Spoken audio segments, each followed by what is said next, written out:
Hello, and welcome to Waking Up with Wisdom.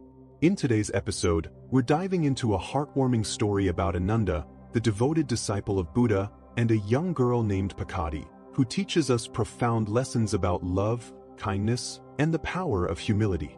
Ananda, known for his deep devotion to the Buddha, was once sent on a mission by his master.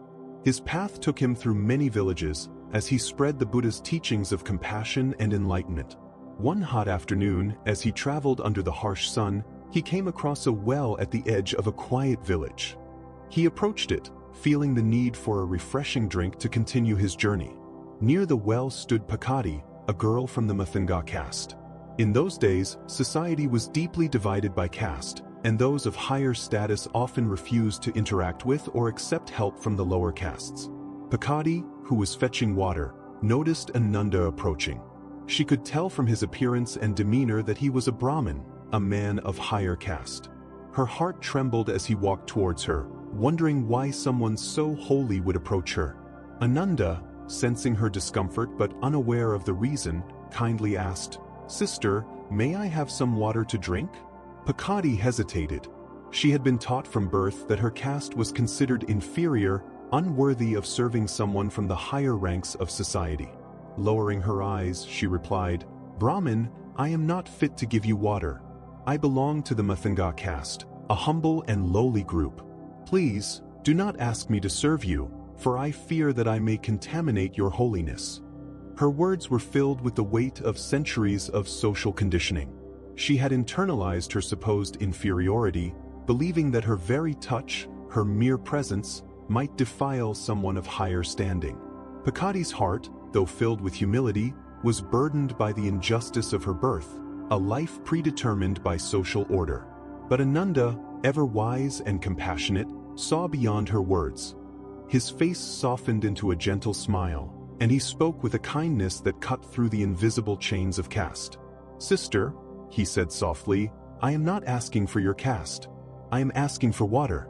I thirst, and it is only water that I need." Ananda's words struck Pakati deeply. Never before had she heard such kindness from someone of his stature. Tears welled up in her eyes, not from sorrow, but from the unexpected joy of being seen as an equal, as a human being, rather than her caste. Gratefully, she drew water from the well and offered it to Ananda, who accepted it without hesitation, drinking deeply.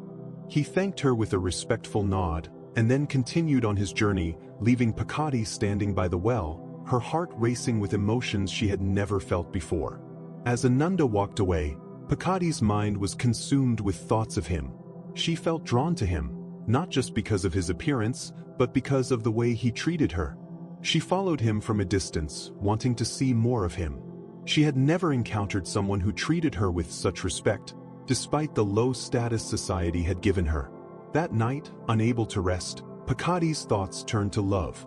She believed she had fallen in love with Ananda, and in her innocence, she thought the only way to find peace was to be near him.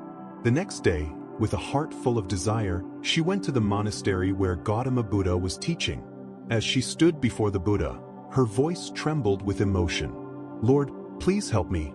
Allow me to live where Ananda resides, so that I may see him and serve him, for I am in love with your disciple, Ananda." The Buddha, who had spent his life guiding people to understand the truth of their emotions, gazed at Pakati with deep compassion. He saw through her request, understanding her confusion and the longing in her heart. With a calm voice, he gently asked, "Pakati, do you know what it is that you truly love?" Pakati was taken aback. "Yes, Lord," she replied earnestly. "I love Ananda. I wish to be near him." The Buddha smiled wisely and said, "Pakati, what you feel is not love for Ananda the person. What you admire, what draws you to him, is his kindness, the same kindness he showed you when he asked for water, without regard for your caste or status." Pakati's heart stirred at these words. "Kindness?" she echoed softly, trying to comprehend. "Yes, it is Ananda's compassion and the respect he offered you that has captured your heart. What you truly love is not Ananda, but the qualities he possesses. And those qualities, Pakati, are not exclusive to him. You can find them in yourself, and you can practice them toward others." The Buddha continued, True kindness is not reserved for kings or Brahmins. It is not a privilege of the noble, but a gift of the heart, one that anyone can give. When a king shows generosity to a servant, it is commendable. But when a servant, despite all the injustices they suffer, can rise above their own hardships and show compassion to others, even to those who oppress them, that is a greater act of kindness. Pakati's eyes widened as the Buddha's words resonated deeply within her. He saw the light of understanding beginning to dawn in her mind. Pakati, the Buddha said, you are blessed, for though society may consider you of low caste, your capacity for love and kindness can set an example for noble men and women. If you remain steadfast on the path of justice and righteousness, your actions will shine brighter than the royal crowns of queens. Do not be confined by the limits society has placed on you. Your heart is capable of far greater things. Pakati, with tears of gratitude and understanding in her eyes, bowed before the Buddha. She realized now that what she loved about Ananda was not something external. It was the virtue of kindness, a virtue that she, too, could cultivate. From that day forward, Pakati devoted herself to practicing kindness and compassion, not only toward others but also toward herself. This story carries a timeless lesson. Often we think we fall in love with a person, but in truth, it is the qualities they display, such as kindness, respect, and compassion, that we admire. These qualities aren't bound to any one individual. They exist in many and can even be found within ourselves. Additionally, the story teaches us that true strength of character lies not in acts of kindness performed by those with power and privilege, but in the kindness shown by those who face hardships themselves. It is easy for someone in a position of comfort to give, but it takes far greater strength for someone who struggles to offer the same generosity. Let us remember that we all have the capacity to rise above societal labels and limitations, and that our worth is not defined by our status, but by the love and compassion we show to others. Thank you for watching Waking Up with Wisdom.